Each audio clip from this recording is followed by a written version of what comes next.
So now I'm going to do a recording on how to use wetranfer to transfer video files.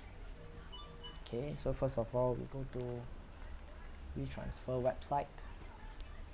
This is the one, and then once we are inside, you will see this page. You just need to click I accept, and then depending on yourself whether you want to sign in or do not want to sign in, there's not much of a difference, I believe, because unless you are paying for it, otherwise the maximum data transfer is only 2 gig per file. It doesn't matter what file, music file or video file. So in this case, this file, alright, it's 454 megabyte. Yeah, so over here just drag, alright, see, you just drag and you just let go. The file is here and it will tell you 1.6 gigabyte remaining. You can send email to direct the person.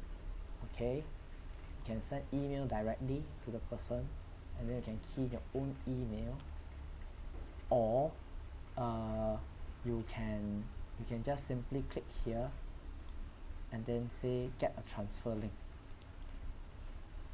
Okay, so in this case I have an account. Let me just log in first.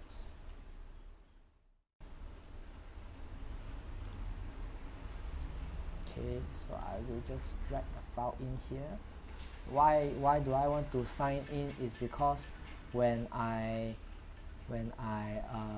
people download the file, I will get email notification that I received the file.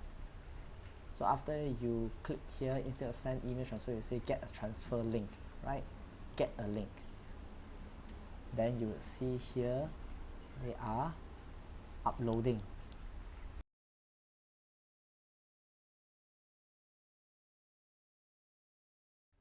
So now once you have the transfer link, okay, you can click here to say copy the link and send the link wherever you need to send.